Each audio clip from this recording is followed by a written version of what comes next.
So I will go ahead and welcome this group. My name is Monica Von Campanilla, and I am here with Education for Tomorrow Alliance. We are excited to kick off our Fall Distinguished Speakers Series.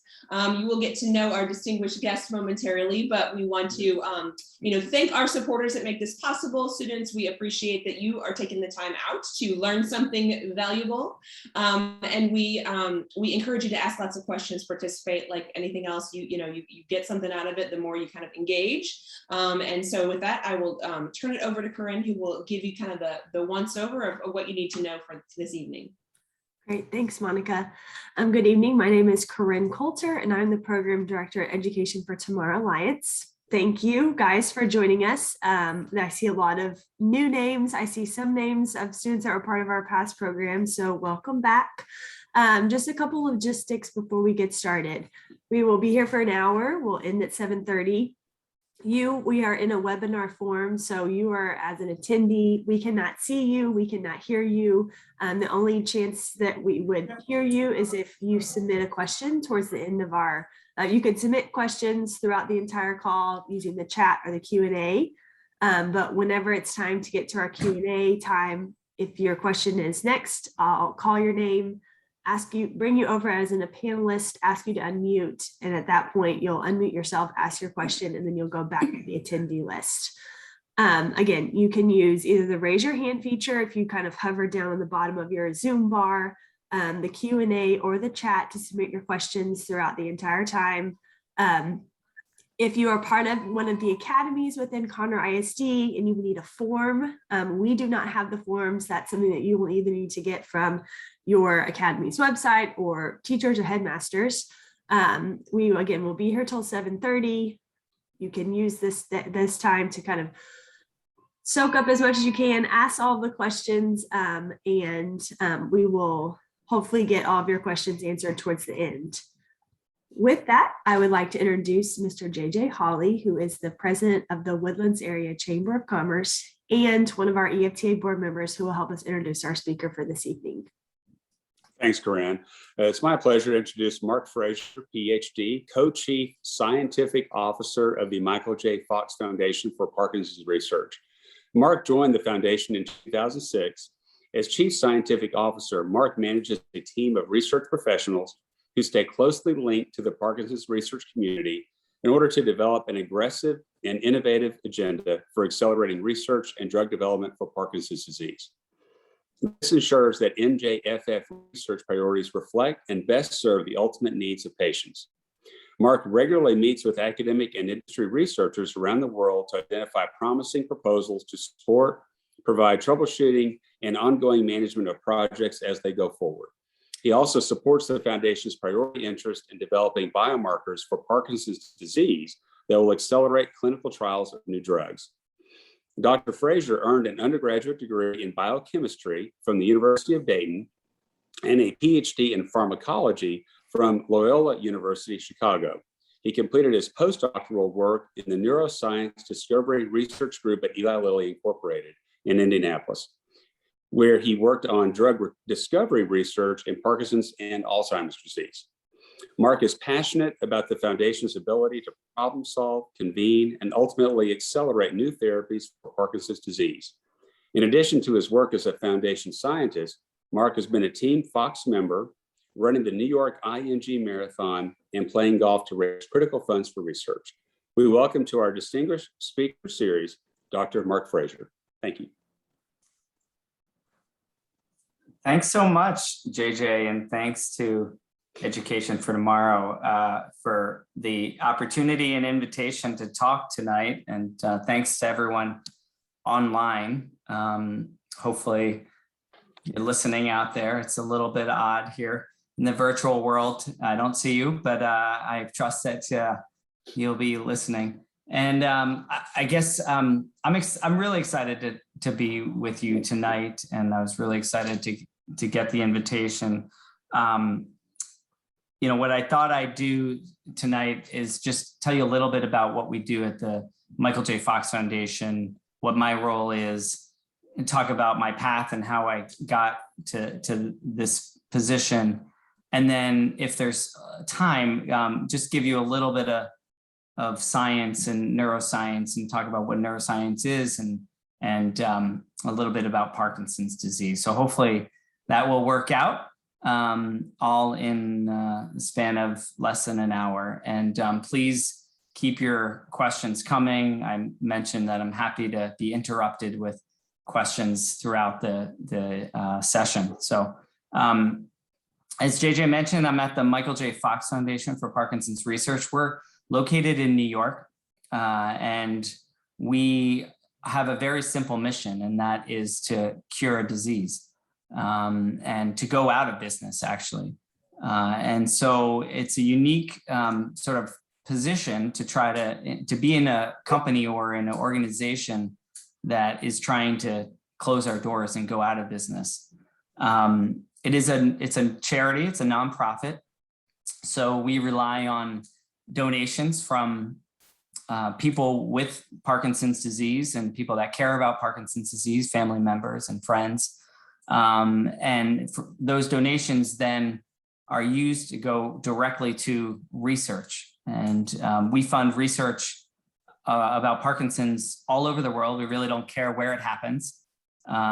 We fund research in universities, in biotech companies, and pharmaceutical companies, in government labs, in Asia, Europe, Africa, and the US, as well as South America. So we're sort of agnostic to where the research happens. We just want to fund the best ideas as quickly as possible and close our doors.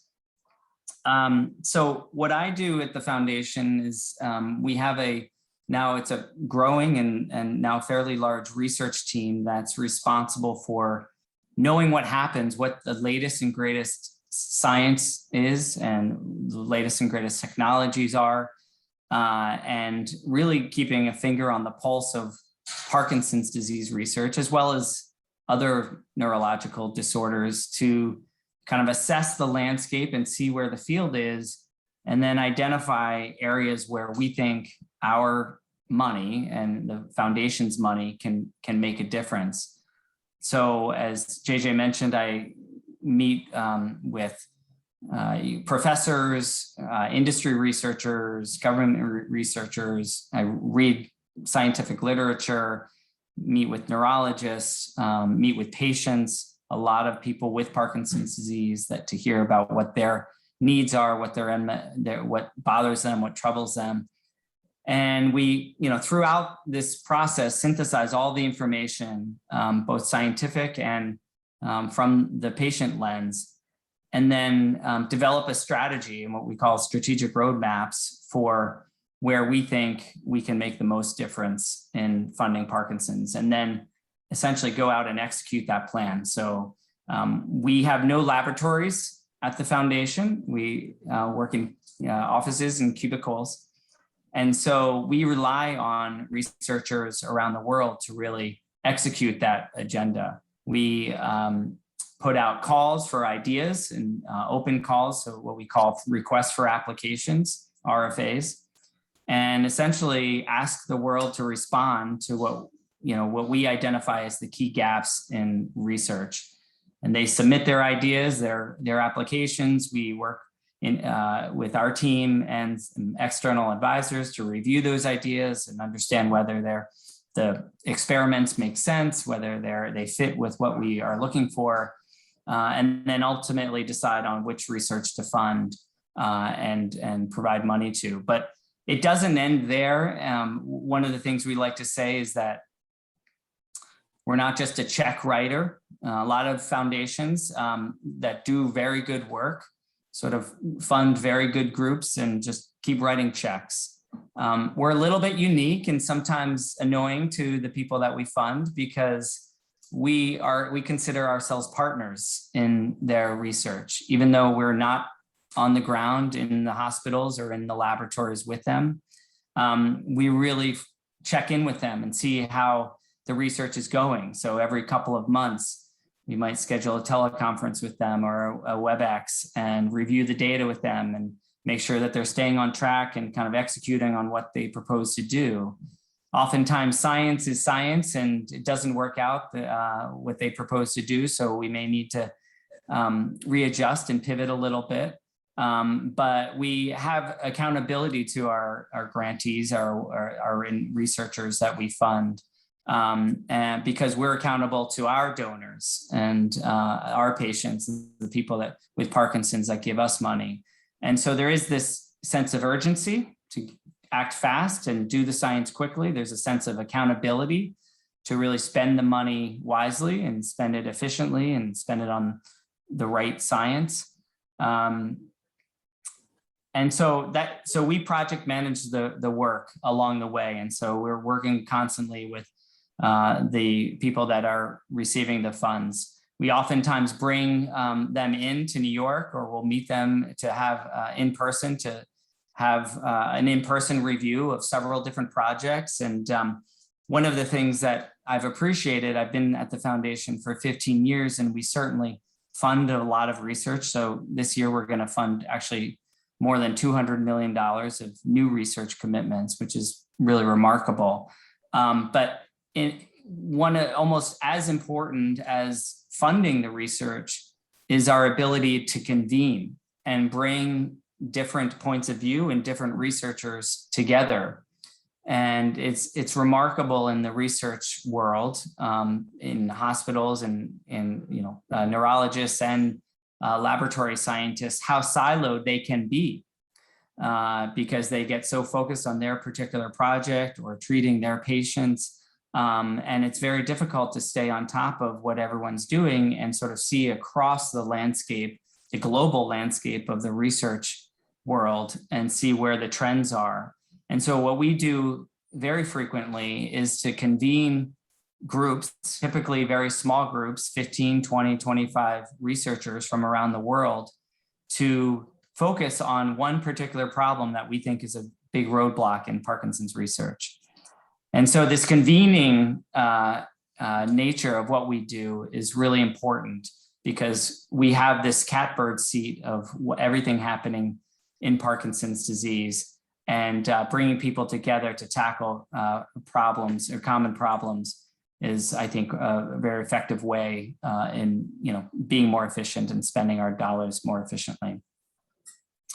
So that's what we do. So there's a team of about 15 scientists that we review, essentially over 1,000 different ideas every year, and make decisions on what to fund and then manage these projects along the way. I should say that the science that we fund is both in humans and in laboratories. So we will fund clinical trials that might be testing new treatments or potentially new drugs for Parkinson's disease. We also fund science in laboratories that are sort of earlier in the process to identify what goes wrong in Parkinson's disease, potentially in animal models of Parkinson's, that might provide insight on how better to treat Parkinson's. So it spans the gamut. But one of the things I'd like to say is that we kind of use a lens of when we're making decisions on what to fund. And that is, there's a difference between interesting science and critical science. And so I can think of 100 different interesting questions, scientific questions to ask just because I'm curious, and things to ask about the brain and what happens in Parkinson's disease or how the brain works. But one of our roles is really to identify what's really critical science and scientific questions to answer in order to get to a cure for Parkinson's. And so, having that lens is really important, and focusing on the critical science, not just interesting science, is important for our team. So how did I get here? Well, I guess I feel very lucky. It was sort of serendipitous. I did not have aspirations of a PhD or doing grad school at all. I always was good at science, and I guess decent at science and math. and so that sort of what drew me to in college studying biochemistry. I kind of liked both biology and chemistry. So I said, okay, that sounds good. I'll study that.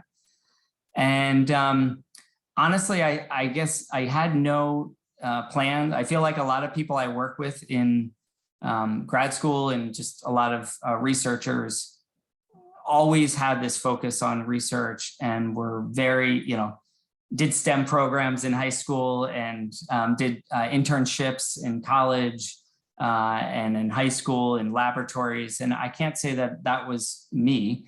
And I sort of just took it step by step.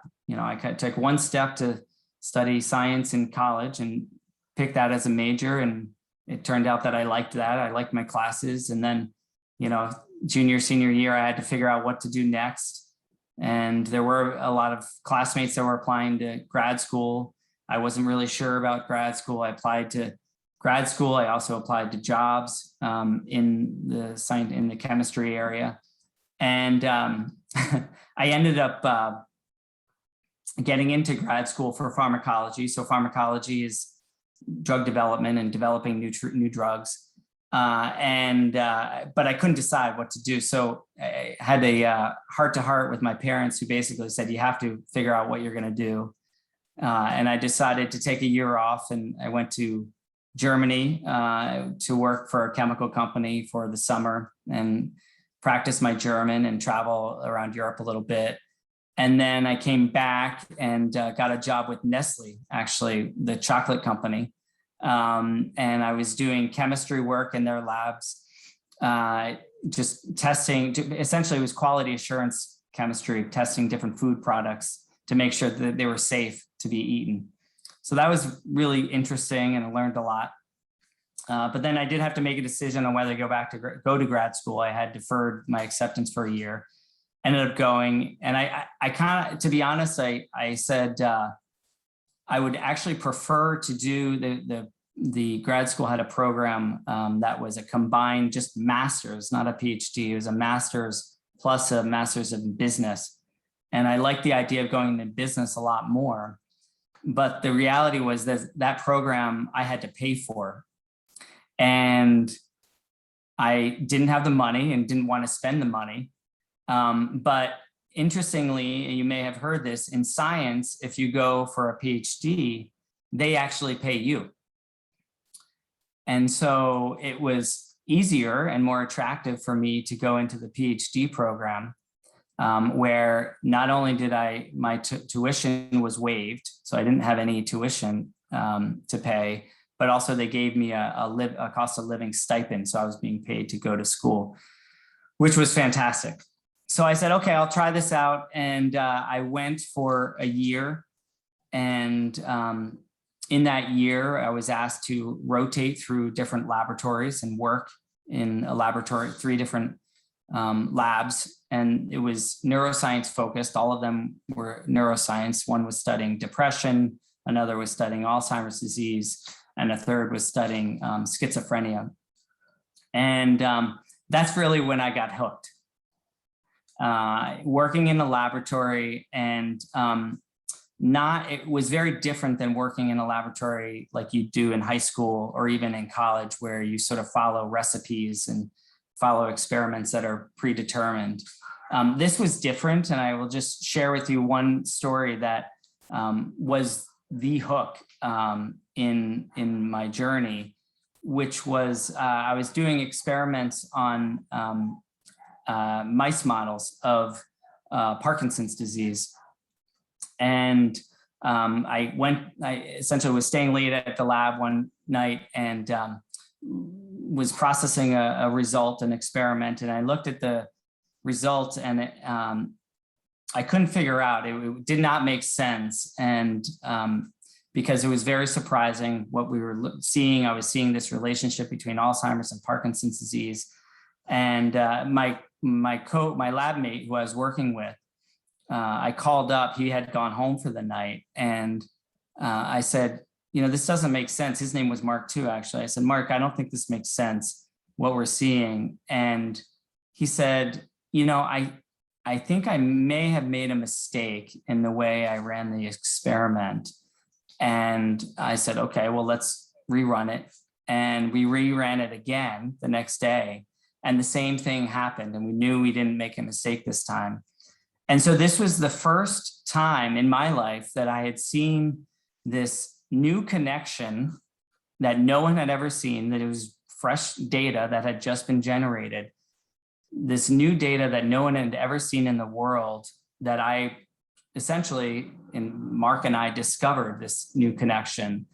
And it was tremendously exciting, and that was the hook. And so I was, all in after that.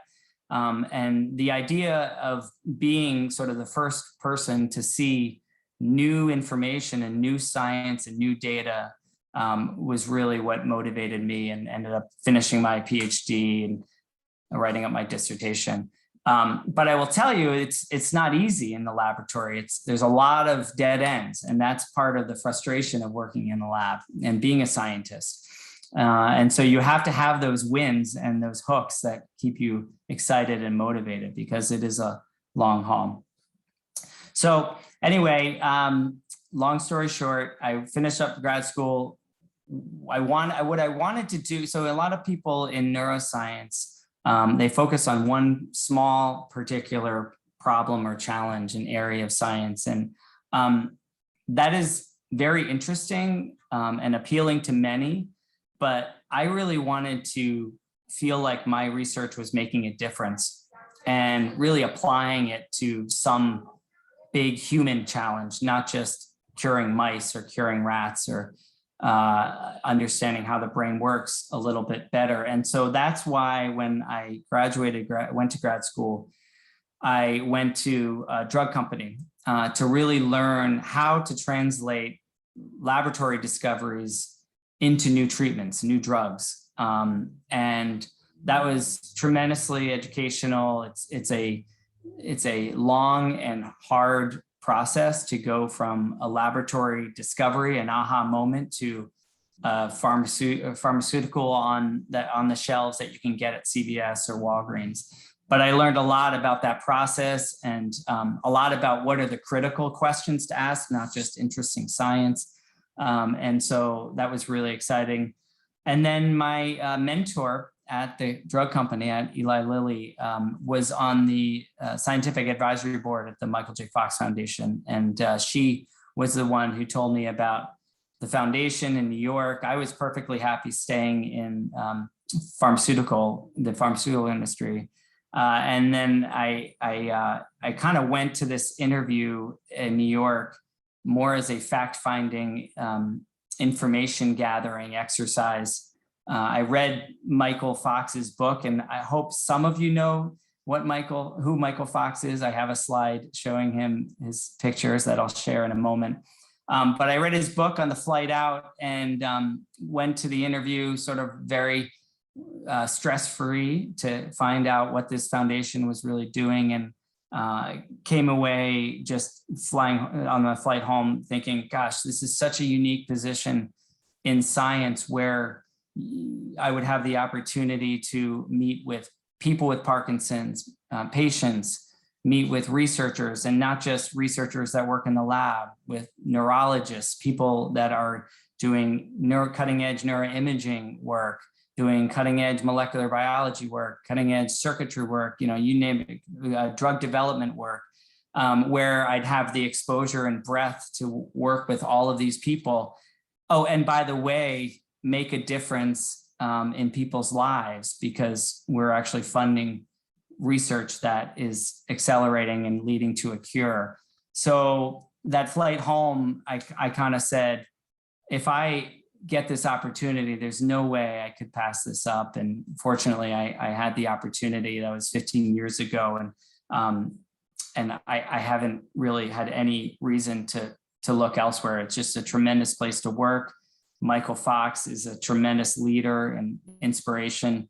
The people that we work with at the foundation are so dedicated to the mission, to going out of business. And it's just been a fun ride. So that is me. I told Monica I don't like talking about myself, but I actually did drone on for fair bit. So I'm going to switch gears a little bit, and I'm happy to take questions about anything I said. And I'll just share my screen. Can you just, are you seeing my slides? Not yet. Okay, let me just try this one more time. Oh, there we go. Okay. That looks good. All right. All of it right now. Let me see if I can get it into There you go. presentation mode. Okay. So very briefly, I just thought it might be interesting just to talk about neuroscience as a field, what we do, then a little bit about Parkinson's disease. Hopefully, this is somewhat interesting. It's interesting to me. And some of this may be a little elementary, so I apologize. I'll just go through the first slide briefly. But when I think about what a neuroscientist does, I really think it's all about finding clues and figuring things out and problem solving. And so it is very much like a detective. My personal view is that the brain and neuroscience is sort of the last frontier in terms of medical research and understanding different organs. We know a lot about the brain, but there is a lot more we don't know. And so trying to figure out how the brain works, how it controls movement, how it processes memory and stores memory is just really fascinating to me. And so a neuroscientist is really, using clues to try to answer specific questions about how the brain works, what goes wrong in disease, what goes wrong in ALS and Parkinson's and Alzheimer's and Huntington's and psychiatric disorders, depression, et cetera, et cetera. And so in order to understand what goes wrong, you really have to understand, well, how does it, quote unquote, normally function?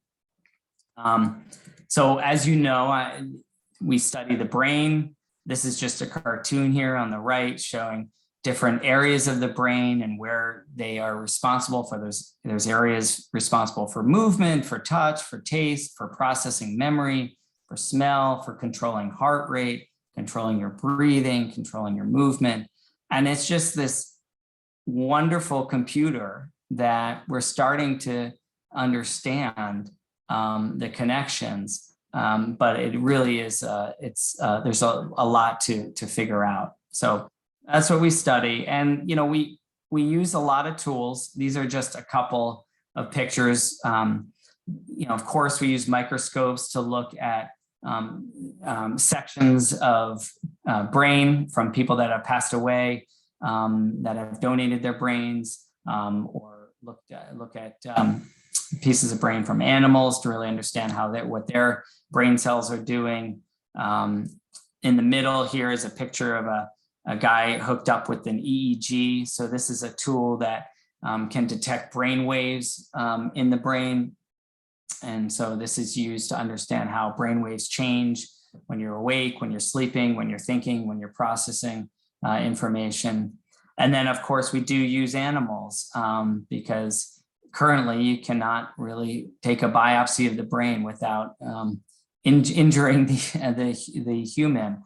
And so we use animal models in an appropriate way to model disease and really understand and mimic the disease and understand what goes wrong, what things change in the brain.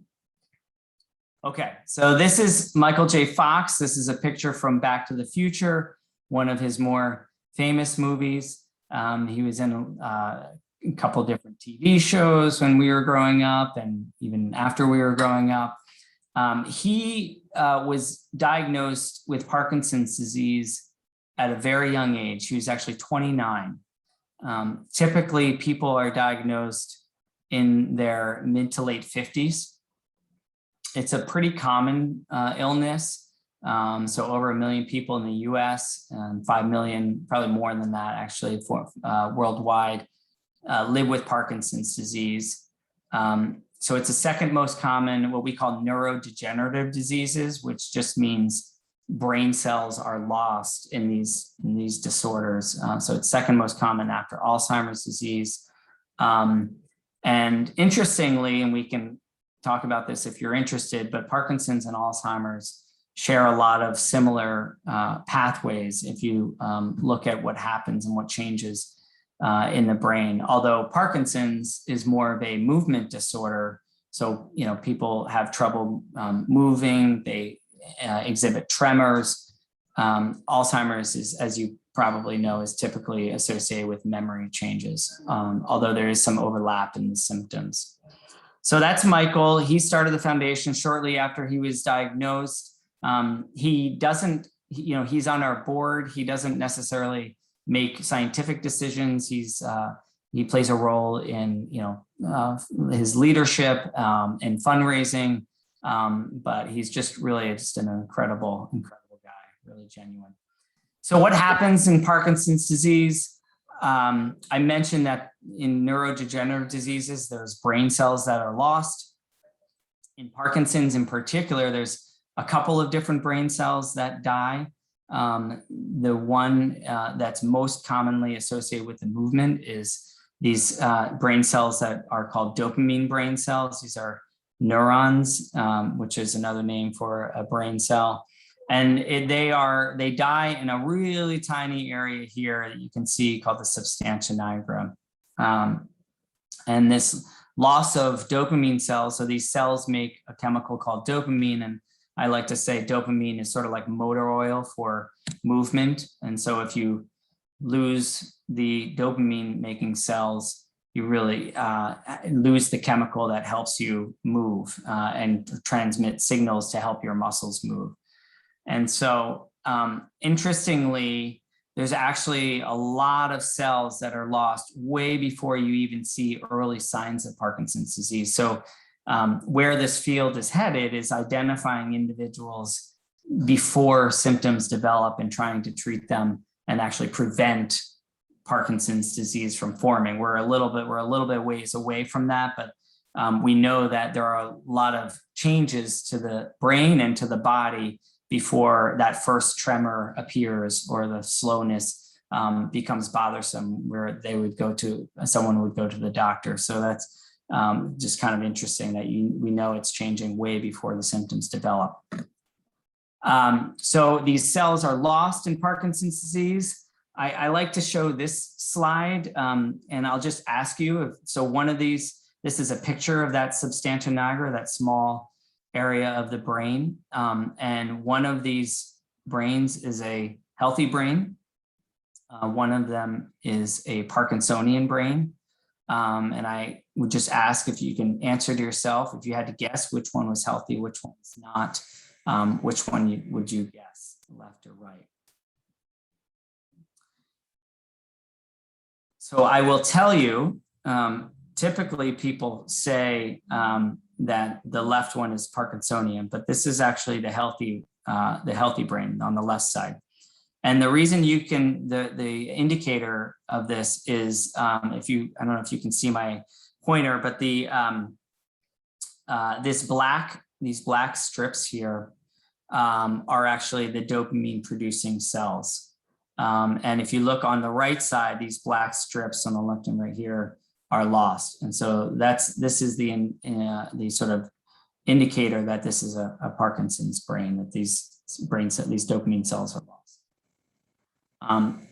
Okay, just a couple more slides. If you look under a microscope at someone who's passed away with Parkinson's disease, one of the hallmarks that you'll see is, if you look at this upper right picture, you see these accumulation of proteins called a Lewy body. And this is very straightforward to see under a microscope.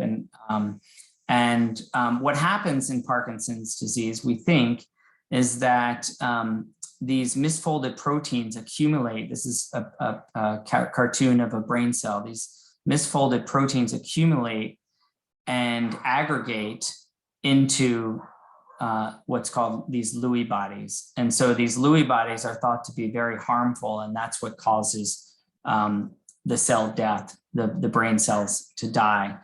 And one of the most abundant and sort of what the Lewy body is most composed of is a protein called alpha-synuclein. So alpha-synuclein, we think, plays a critical role in Parkinson's disease. And what I'm going to show you in a moment is that, and what's really exciting is that there are a lot of therapeutic approaches, drug development and new drugs being developed that are targeting alpha-synuclein that we think actually will slow or actually stop the progression of Parkinson's disease.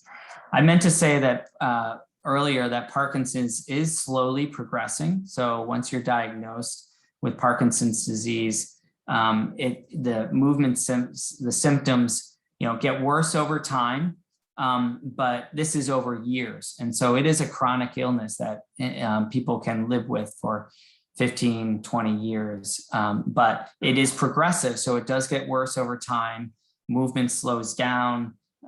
Individuals do end up in wheelchairs and they become incapacitated. So it is extremely debilitating, but it is a chronic illness. Okay, so last slide. I thought this would be useful to show because I'm hoping some of you have taken biology, and if not most of you. And this just indicates where these different drugs are being developed, how they're being developed, and sort of the mechanism of action that different drugs are taking to combat this Lewy body, this aggregated alpha-synuclein. So this is just sort of a picture of a cell. Here's its nucleus, inside the cell and then outside the cell. And there are a number of different strategies that companies, biotech companies and pharma are taking. So if you know anything about cell biology, DNA encodes RNA, RNA makes protein. And so alpha-synuclein is this protein. So the first way is there's a couple of approaches that are actually in clinical testing. Several of these are in human clinical trials that are targeting the translation. So trying to block the translation from mRNA into protein.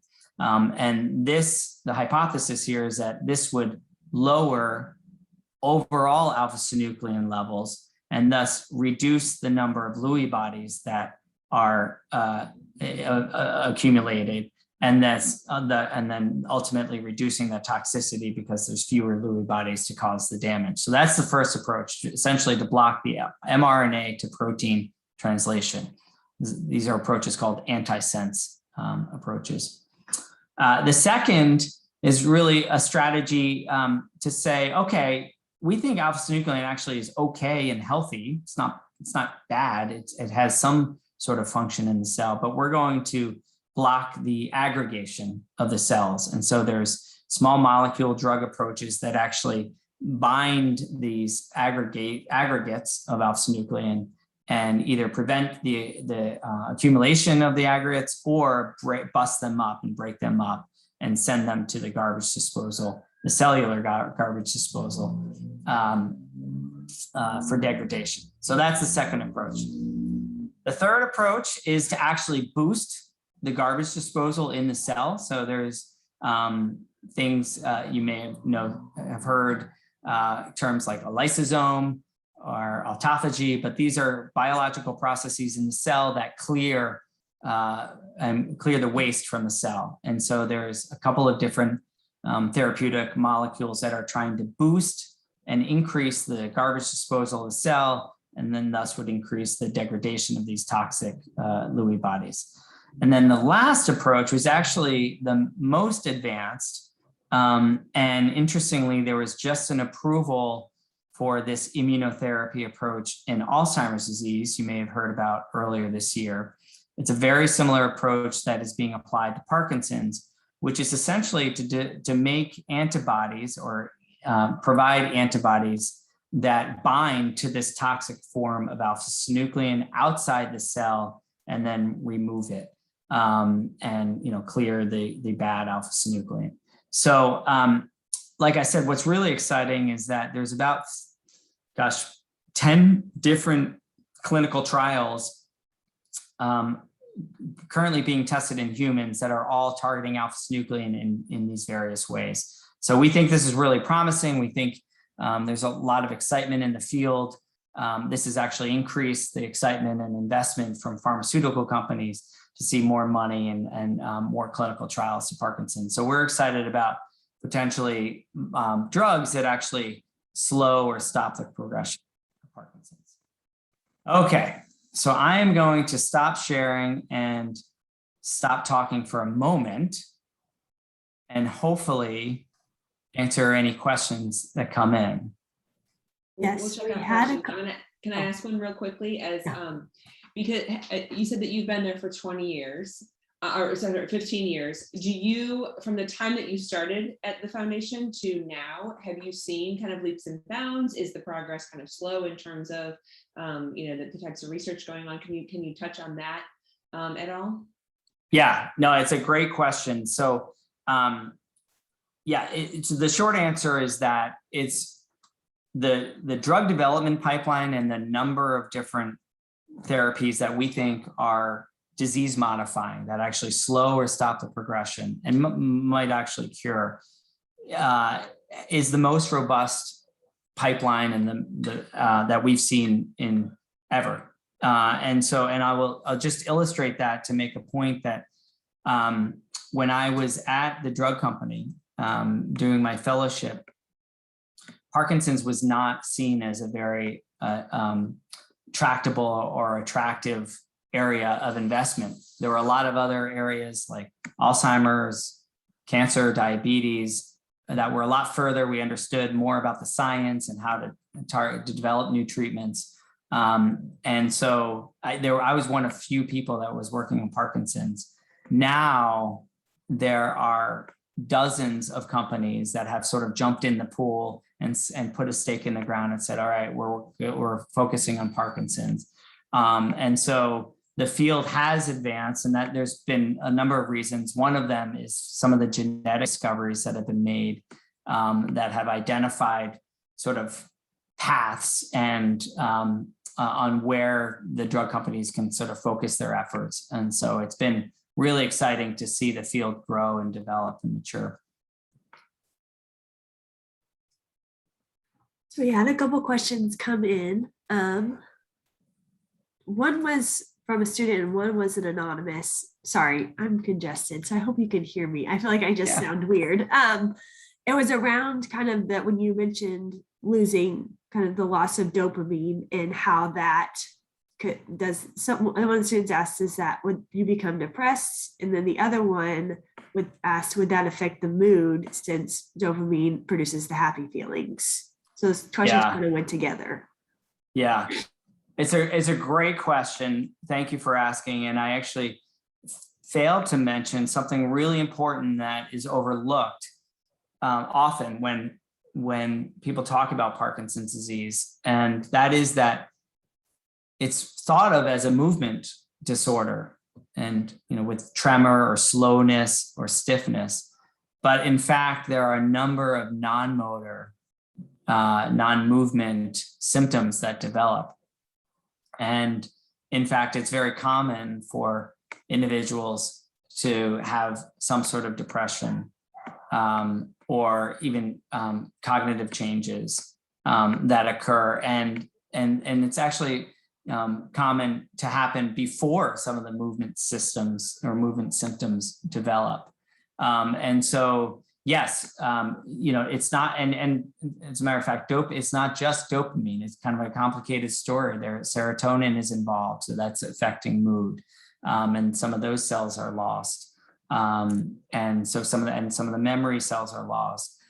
So yes, mood, anxiety, depression do occur, not with everyone in Parkinson's, but it is pretty common to have these non-motor symptoms with Parkinson's. Thank you. All right, Alexander, I'm going to bring you over. All right, Alexander, it's going to turn on your camera automatically, so make sure you turn it off, unmute yourself, and ask your question. Hello? Yeah, go for it. Hey. Okay, so my question was, how far do you think medication has gone in these past few years since the organization began to now? Like, how do you think it's advanced? Great question. So there's a couple ways to think about it.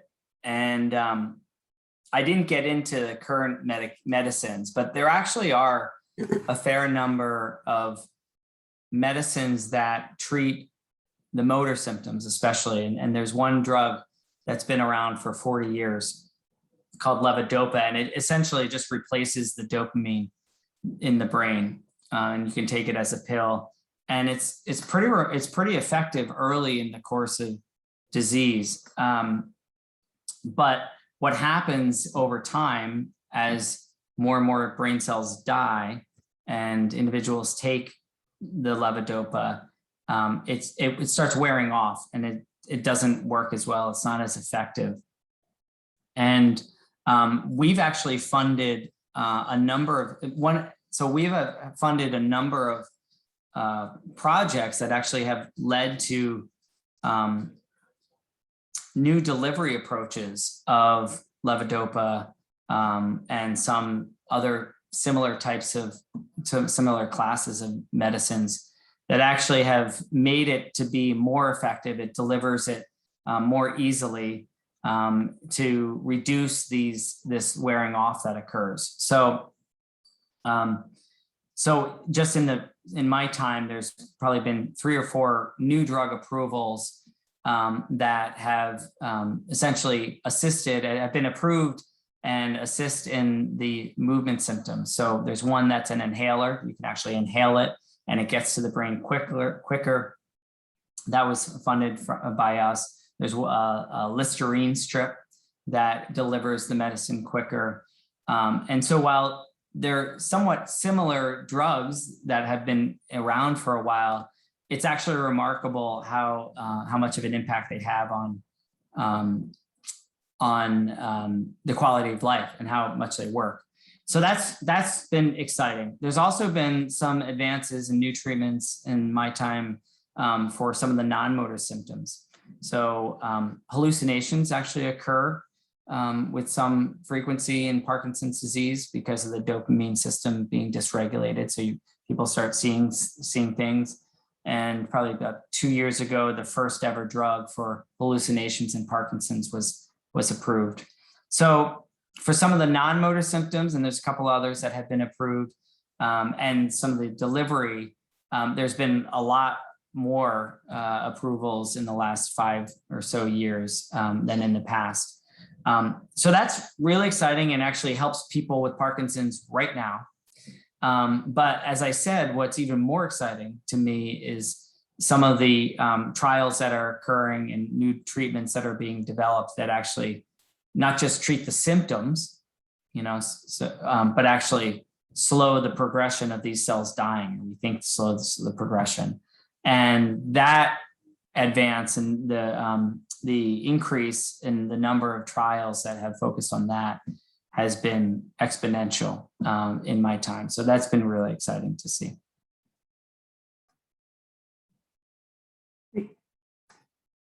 Thank you. All right, James, I'm going to bring you over. If you could unmute yourself and ask your question. Hi, so I was wondering if there was any way to detect Parkinson's early or catch it before it becomes serious? Right. Yeah, great question. And I alluded to this. This is also a really exciting area. And through a big global study that we're funding, the study has demonstrated you actually can find individuals sort of catch it before the symptoms develop. There's a number of ways. So one way is through finding genetic mutations. So there are some genes that are known to be, when they're mutated, there's a higher risk for developing Parkinson's disease. So you can do genetic testing and find individuals that carry these mutations and then, essentially follow them to see if they develop Parkinson's. There's also a couple of other sort of changes that occur that increase your risk for Parkinson's. So For example, some people lose their sense of smell, not due to COVID, but just lose their sense of smell. And individuals that lose their sense of smell are at risk for a number of different disorders, but one of them is Parkinson's disease. So if you find individuals that lose their sense of smell, you can sort of enroll, follow them and see if they develop Parkinson's. And then the other clinical symptoms is there's something weird, kind of a unique illness called REM sleep behavior disorder. So it's this sleep disorder where individuals act out their dreams. So you might be dreaming that you're scoring a touchdown and you take your pillow and you actually spike the football in the end zone and you actually act out your dreams. Individuals, this is pretty common, and those individuals are at risk for developing Parkinson's disease. And so taking all of these genetic mutations or smell loss or REM sleep behavior disorder, there's an imaging tool that allows you to actually do a brain scan. It's called a SPECT scan. So you inject a radioactive dye and you can visualize the brain and you see the dopamine cells, the number of dopamine cells in the brain. And so identifying individuals with these risk factors, the genes, smell, sleep, and then imaging them with this dopamine scan, you can actually identify individuals that have lower dopamine before the symptoms develop and then sort of catch it, as you said. And the ultimate goal is to then treat it, right? So we want to have new treatments, good treatments that actually prevent or slow the development. That's the missing piece. That's what we're working on. But there are ways to identify individuals before symptoms develop. And one of the major studies that we're supporting is to find these individuals all over the world, enroll them in a study to collect brain scans, blood and spinal fluid and DNA, and follow them over time, have them come to a neurologist's office and really understand what changes and what really predicts being at risk to someone developing the symptoms. And through those studies, we'll identify ways to enroll them in clinical trials. Thank you. I'm going to interject here. So two kind of a twofold career question. Number one, for someone who's 15, 20 years down the road and your specialization is Parkinson, that's what you kind of spent your career doing thus far. Is there an opportunity to switch to something else down the road? So if someone is a CEO of this type of company, how easy is it for them to switch to that? But especially for research, when you're kind of the expert in that, how easy is it or isn't it to switch? So that's the first part. And the second part is, what do you recommend to a student that wants to follow in your footsteps? What types of internships, degrees, what kind of path, what are the bullet points on things they want to think about from the time they go to high school till they, maybe get out of college or beyond, that they should think about? Both great questions. Thanks, Monica.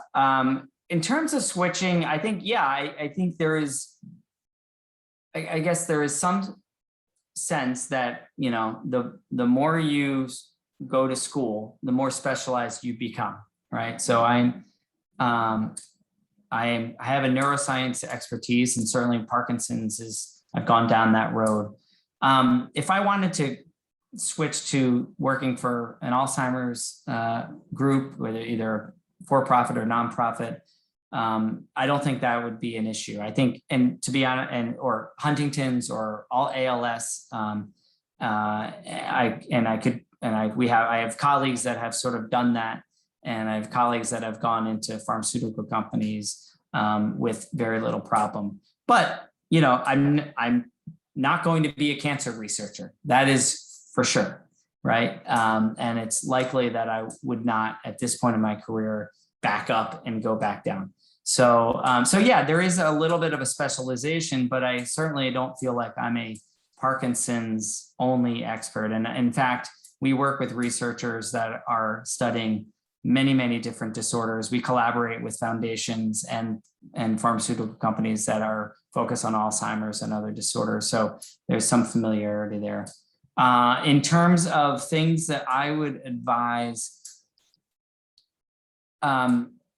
one thing I just, my dad always asked every day at dinner, did you ask any good questions today? He would never focus on, did you answer anything? He would want to know, did you ask any good questions? So I think being curious is really important. Just asking good questions, like more career stuff. One thing I think it's important just to get some taste of lab work, especially for even if you want to go into medicine. I think understand, as a neurologist or a clinician that sees patients, I think it's useful to just understand what it's like to work in a lab. So internship, either in a university or pharmaceutical company, is always useful. I think networking is really important. So just this is something everyone says, just trying to meet as many people that are doing different things, and ask good questions, setting up informational interviews, just to say, hey, can I ask you a couple questions for 20 minutes, and usually everyone's very receptive because they like talking about themselves. So I think that's important. That's probably it.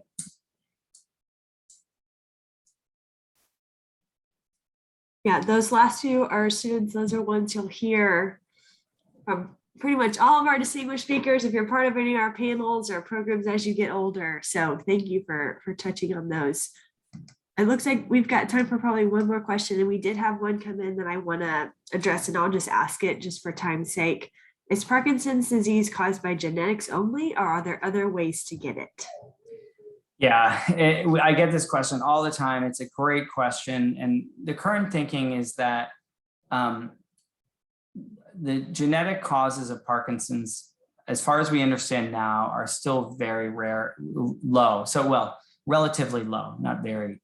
And so by that, I mean, we think about 20 to 30% of people with Parkinson's probably have some sort of genetic mutation.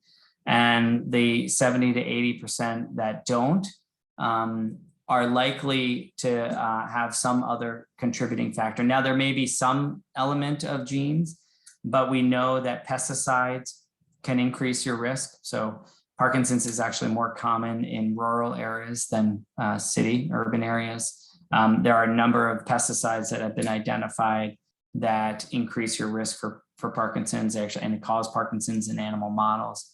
Drinking well water, and certain heavy metals have been associated with Parkinson's. So it's certainly by no means, as far as we know now, a genetic disorder, only a genetic cause.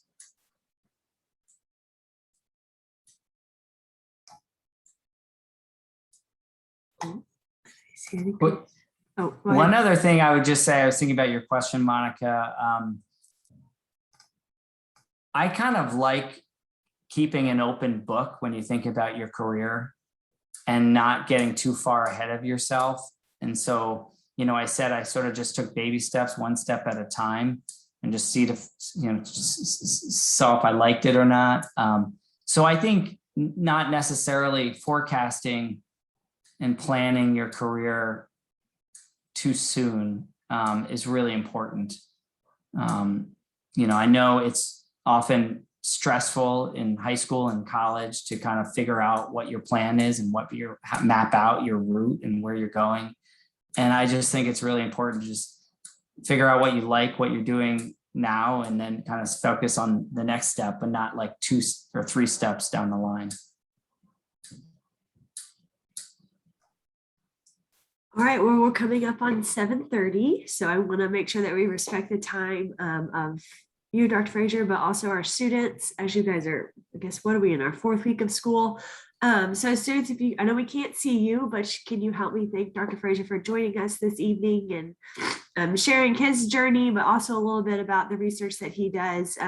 Thank you for taking time out of your evening to speak to our students and just share your knowledge. So a couple of things, students, before we wrap. We do have our second distinguished speaker series will be on the 16th. So we are on the 1st and the 3rd Thursday of every month. And in 2 weeks, we'll be able to hear from Mr. Mario Castillo, who is the Chief Operating Officer of Lone Star College, and on the general counsel for them. So you can register through the EfTA website to join that. And then the first Thursday of October, we'll have Dr. Debbie Sukin, who is the CEO of Houston Methodist, the Woodlands Hospital here in our local area. So thank you again. Dr. Fraser, stick around. We're going to take like a staged photo so that I actually have one of you smiling. But with that, students, thank you again for joining us. Check back on the EfTA website or check in with your headmasters or your college and career counselors to see what else EfTA has going on that you could be a part of this semester. Thanks, everyone. Stay safe.